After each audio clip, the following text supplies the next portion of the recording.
Hi, I'm Shonda Ramsey, your host and fellow indie author. Are you overwhelmed at the thought of publishing your book by yourself? Has fear kept you frozen in place, unable to write even the first word of your book? Not knowing the steps you need to take shouldn't stop you from writing. That's why I've asked for help from some amazing industry professionals, published authors, and others who are in the same situation as you to share their knowledge on the self-publishing process. Welcome to Dear Indie Author, where we inspire creative independence in every writer. Hi there, this is Shonda Ramsey, and I am here with my friend Jill. Hi, Jill. How are you doing? Hi, I'm good. Thank you, Shonda, for having me. Okay, Jill, I want to jump into some rapid fire icebreaker questions for you. So I am going to just ask a quick question and have you answer the first thing that comes to mind. Are you ready? I am ready. Okay. What's your favorite writing snack? Cheese, What is your writing spot? A coffee shop or a home office? home office. Are you a plotter or a pantser? Oh, I'd like to say plotter, but I think I'm a pantser at heart. What's your favorite book genre besides your own? Oh, that's a good one. A thriller. Thriller, that's awesome. hmm What character do you relate to the most? In my book, Sure. Taylor, Taylor. Yep. What's your favorite time of day to write? morning, What's your favorite writing playlist or music? instrumental worship on my Alexa. Love that. What fictional world would you love to visit? Ooh, I like that one. I would love to visit probably Harry Potter right now. Mm, Jump into that world because that's the world my kids live in right now. that would be awesome. What is your favorite writing tool or software? Old school Microsoft Word. Yeah. What's one word to describe your writing process? Chaotic. I feel like that's very common for everybody. Yeah. What is your biggest writing distraction? My to-do list. Oh, yes, that's awesome. I love Yeah. that. hmm All right. So I love that you answered those. You did a great job. Those were really fun to know That a was little fun. bit more. It was. Can you share a little bit about yourself and what inspired you to write your book, That Time I Loved You? Yes, I have always been a lover of stories, always been an avid reader. A couple years ago, I started a Bookstagram. So I am Jill at That Shelf Love. That's my Instagram handle. And I just reviewed books and I absolutely loved reviewing books. One of my best friends is also a writer, and we went to a Karen Kingsbury writing conference one year, and it just sparked the fact that I actually could do it. So from, conception to all having all these story ideas to actually be brought into like a step-by-step process gave me the confidence to be like, I can actually sit down and write this.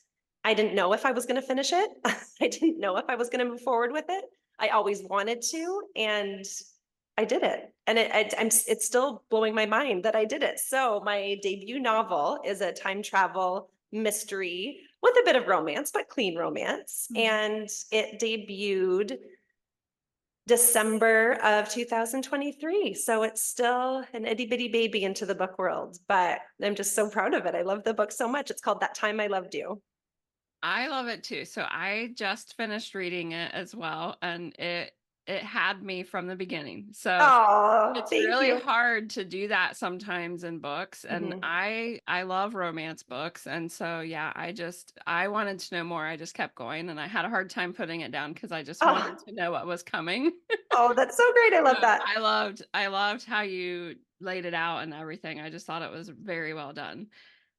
Your book explores themes of love, loss, and redemption. What motivated you to explore these themes, and what message do you hope readers will take away from your novel?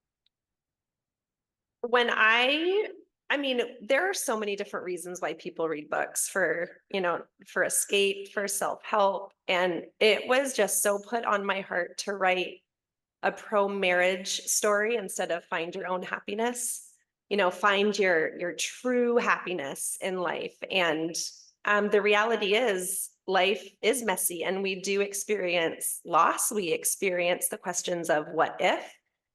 And I believe that this story just encapsulates everything about what so many people go through, whether it's breakups and a loss of a loved one and wondering what could happen and really embracing and loving the life that you're living and the path that you chose, with being able to put the past aside, but also healing in that past. So that's the redemption part of it. Like, we go through so much in our lives that God will use. And I wanted that to be part of the book too. So even though Taylor is chasing her past, without hopefully any spoilers, she really does learn to embrace that past instead of mourn it, just to completely love the life that she's currently living. Yeah, I thought that was beautiful how you did that in the end. I thought that Oh, was thank really you. a neat kind of bow on the package for her, because through her whole process, like, I always just could feel her pain and her struggle through Yes. everything. And so it was really neat to see her growth as a character as well. Um, Based on Taylor too, so we'll just go more into her a little bit. She goes on this journey through time to uncover the truth about her lost love, James. Mhm. What was your process like for developing Taylor's character and crafting her emotional journey? Oh, wow. Taylor she was such a fun character for me because even personally for me, who I was when I was a teenager is not who I am now. So I was really able to kind of dive back in to the teenage mind and just draw from, stories that happened to me or drama that happened with my friends, and just weave that all together into this character that's Taylor. And it was fun to do, just to see the progression and then to write her, because it's dual timeline, then to write her in the now as a mom and as a more mature adult, but is still holding on to the past. And yeah, I just drew from a lot of past experiences for that. Just, to make her just the most fun, crazy, not crazy, but just the difference between the two, the parallels. It was a lot of Yeah. fun. She was fun. From being younger to being older. Yeah, it was Yeah. really neat Yeah. because you could see, like, the age difference too when you do flip back and forth. So it was very Right. fitting for the age that you were talking about, Yeah. Yeah. which was really neat. Mhm. How did you approach balancing the elements of mystery, romance, and time travel in your storytelling? The time travel one was tricky because I wanted to write something without having to explain time travel. I just feel like that is not an area that I would do well at. It's more of like, magical realism as opposed to the science behind it. Mhm. And a lot of books do that really well. I just was not prepared to go down that road. Wanted it to be a bit more light maybe, but because I love so many different genres, it was fun to weave all of those in. So I really wanted the mystery part of it. I think that hooks a lot of readers to be like, I want to know what happens. Yeah. But also the romance part of it. Like, she's with Travis. Is she going to risk everything and lose him just to find James? So then there's also that, like, tugging at the heartstrings moments where it's like, and then readers, what do they want? Do they want her to stay with Travis? Do they want her to find James and rekindle that? So I love, it's just stringing them along. Let's just keep stringing the reader along. I love that. I have started to really enjoy a good mystery mixed in with romance. I think that that's really neat. And the time travel for me is an unexpected addition that just makes it even more interesting and Mhm. fun to follow. So I Yeah. really loved that. As a busy mom of four, you mentioned the challenges of balancing writing and family life. Can Mhm. you share some insights into your writing process and how you manage to stay focused and motivated during your busy schedule? Mhm. Yeah, absolutely. I mean, it's a challenging time. At the time I wrote the book, our youngest was still in preschool. So she was home 2 days a week and she was at preschool 3 days a week, full days. So those 3 days where I had three in elementary, one in preschool all day, those were my work days. And my husband was really able to back me up. So regardless of the laundry pile, regardless of what the kitchen looked like, regardless of anything else, I was just able to lock myself away, listen to my music. I lit my candle, I got my cheese, I had my coffee, and I could just sit and write. But mentally, I really had to put myself in the position to not care about anything else. These are my work hours. Mhm. And it was also a goal I was really excited to attain. I had accountability with my best friend, who's also a writer. And to finish our books, we actually went on a weekend writing retreat, which was fun. So we just like sat in just each of our beds in this hotel room and just for hours just finished writing our books. We like would pop our head up for like a hot second to be like, should we get coffee? Should we eat something maybe? And then our reward at the end of the day was just like a fun dinner out. But that really helped too, just the absolute focus of the time and then the accountability and the support that I had at home as well. Um, the hardest part about it all for me was when the kids came home from school and now I have to switch modes, because half the time I was like, I do not want to finish this, or I do not want to stop this. I just want to keep finishing because I'm in the writing zone. So I'm not good at the starting and the stopping. I Yeah. can't, stop and, really take a break and then try to get back into it. I just, have to keep going, which was really hard. That would be hard, especially if Yeah. you when you're in the zone and you gotta switch gears. I know Yeah. I am guilty of that too. I am always like, just let me finish, please. I know. I know. It was hard, That's but worth it. But it was good. Yeah. I love that you had such great Mhm. support too with your family. I think that Mhm. that is very helpful too. It really What was. were some of the biggest challenges you faced during the writing and publishing process, and how did you overcome them? The editing process was really tough for me. It was such a marathon trying to get through, and I kept finding things I wanted to change. And I had to get to a point where I just had to stop and and not read any more of my book, because I will keep finding things. I hired an audio narrator, so she finished my book and she did a few TikTok lives of the book, like for a few chapters. And as I'm listening to it, it was so hard because as a narrator, she is now like dissecting every word and inflections and how this character would say this and what part is the narrator, what character's voice goes here. And it was so hard to listen to because I'm like, oh, I should have rewrote it this way. I should have added this detail. So now I'm still dissecting the work. And I think that was the hardest part for me. And I love the overarching story. I love, love, love it. Mhm. Just different sentence structure or, a redundant word. Oh, it's so hard to keep going back to that. So, so hard. So I think that for me was definitely the hardest part. I just had to hands off at one point and be like, no, it's done. I truly love this. Yeah. Yeah, editing is very difficult process. Huh. I don't think people realize the moment you go into it, it's Yes. just the beginning of a very long process. Oh, And so so long. it is Hmm. it is a lot, and it's always very humbling to see like what you do as an author too. I know I have my same mistakes that I make Yes. throughout. Yes. So Uh-huh. it's really interesting to learn that during the editing process too. I learned a lot No, about it's so myself true. in Oh, editing. 100%. And I jump back from, the tenses all the time, which I don't know why in my mind. I I do just the do. same. Oh, it's so difficult. I think that's when you're in the zone as a writer, you don't think about that. You're No, not you thinking don't. about that. You just want to Yep. get the story out before you Yep. forget it, because Yep.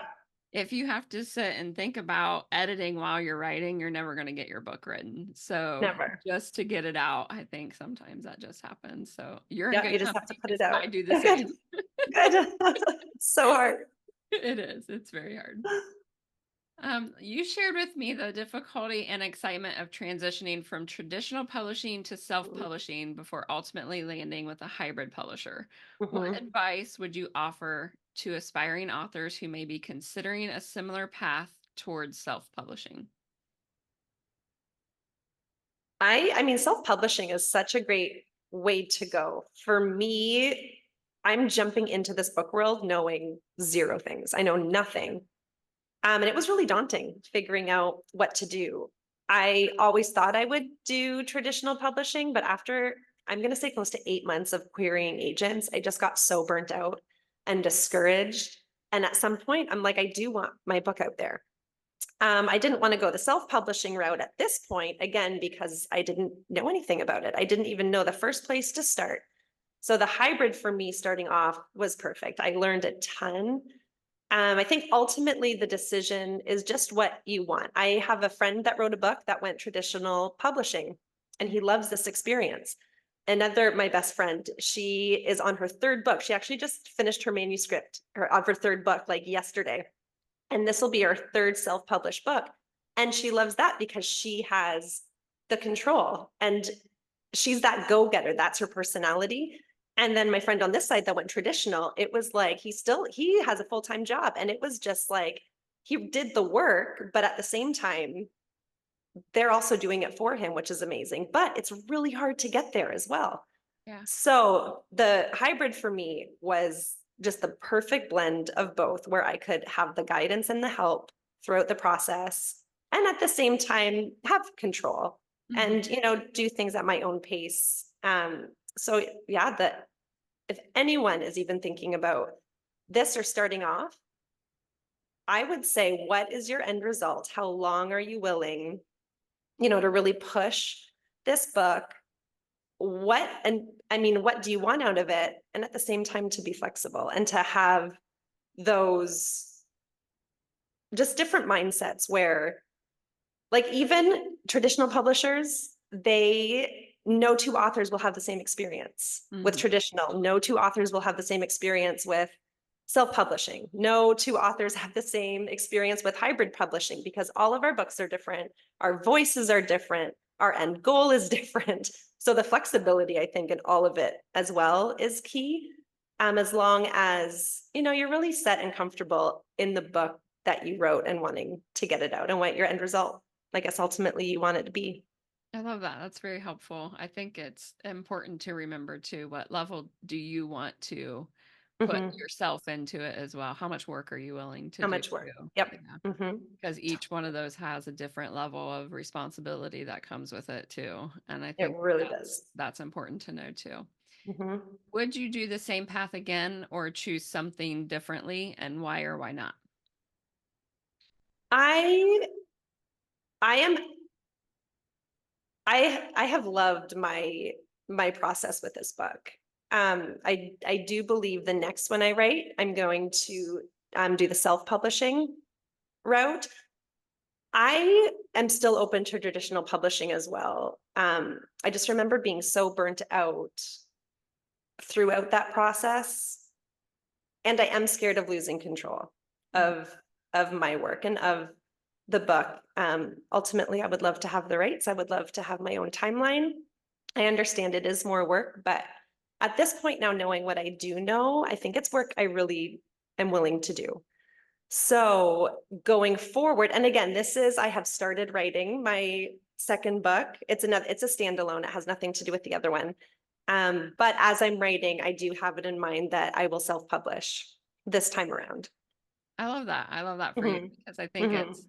pretty exciting when you choose to do self-publishing. Yeah. That's the path that I chose as well because I Hmm. wanted to be in control, Hmm. primarily because I design as well. So I could not imagine letting someone else design my cover for me. Like, Yes. that just Yes. did not even cross my mind until later. So I like the fact that when you self-publish, you have control over who you bring to help and who you collaborate with on each of the steps, which is really a lot of fun and such a beautiful thing to do too. Yeah, it really is. Yeah. Hmm. Can you share some tips and strategies for aspiring authors who are just beginning their writing journey, from conceiving an idea to completing a full manuscript? Yes, just get it out there. Just no matter what it looks like, no matter your method, if you use Google Docs or Word or pen and paper, just get your ideas out there, because you can't work from nothing. So put something down and work with it and think about it and pray about it and keep writing, because it'll turn into something. So whatever is important in your life, you will make time for. So if this is truly important, you will make time and you will work really hard at it. And then you will have the best accomplishment at the end of it because of all the hard work. Yes, I love that. Are there any upcoming projects or initiatives you're excited about sharing with the listeners? Yes, my second book. I have a few in mind, and I think I have like 3 started manuscripts, but there's one I am particularly very excited about. We are gearing up for the last few weeks of school, so I have not been able to touch it in weeks just because of the craziness of the end of the school year. It's like, have you heard it's like Maycember? Because Mhm. December is crazy with Christmas and May is crazy. So we're in our Maycember year Yeah, of school. I can't wait for the summer to finish writing and put that crappy first draft on my computer so that I can work with it. But it's a real fun story, and my kids are excited about it too. that's So that's awesome. been fun to see them. Yeah. I love that. I can't wait. You definitely got a fan in me, so I'm eagerly awaiting your next one. Thank you. Thank you. I know it'll be great. Is there anything else you would like to share with the audience or any final thoughts you would like to leave them with? Yeah, I would. If you are an avid reader, then you understand, the concept of a story, whether it's telling your own and it's nonfiction or whether it's a work of fiction. Just keep reading, keep your mind sharp and active, and positive. Just whatever is healthy and positive in your life, just put that in, because everything that comes in just flows right back out. Whether it's worship music, being involved in your church and doing your Bible study. If you let the Lord have a hand in it, it's going to thrive, whatever that thriving looks like, and whether it's just about healing or whether it's success. But just keep moving forward and trusting the Lord. And yeah, I think that's my greatest advice right now. It helped me through the whole process No, and kept me sane throughout the whole process. yes, that's wonderful. Yeah. Can you share with everyone where they can find you? Yes, I am on Instagram. I am one of the ones that has like a million different handles because I have a personal one for my family, which I won't share, but my Bookstagram is at That Shelf Love. And my author Instagram account is Jill Gunderson Author. I am also on Facebook. It is That Shelf Love on Facebook. Awesome. And do you have a website as well? I do. I have jillgunderson.com. And my book is thattimeilovedyou.com, where you can download a free book club kit if anyone is interested in diving deeper into the world of Taylor and James and Travis. And it has a lot of fun questions. That sounds awesome. I'll have to take a look at that because I think that would be really fun to do too with other people. It is fun. I had fun writing it. Awesome. I love that. Mhm. All right. Thank you so much for coming. I would like for you to share the letter you wrote to our audience as we close up today's topics. Absolutely. Dear indie author, this writing road is tough. You will feel lost, confused, scared, and question whether or not you should do it. But also let me tell you, the writing road is worth it. It is exciting, inspiring, and pushes you to limits you didn't think you'd be able to make. There is so much accomplishment in the work that you do, the words you put down, and the moments with God as you fall to your knees, whether in question or in complete gratitude, that will only bring you closer to Him. You have the ability with your words, whether fiction or nonfiction, to inspire a group of people, to encourage, bring joy, raise awareness, or provide an escape. You are stronger than you think, braver than you realize, and I can't wait to read what you wrote. Love, Jill. Thanks for listening. I'm your host, Shonda Ramsey. For the show notes and links, head over to shondaramsey.com and don't forget to join in on the conversations on Facebook. Be sure to subscribe so you don't miss a show and write a review where you listen to podcasts. Until next time, always remember, every writer deserves to see their words in print.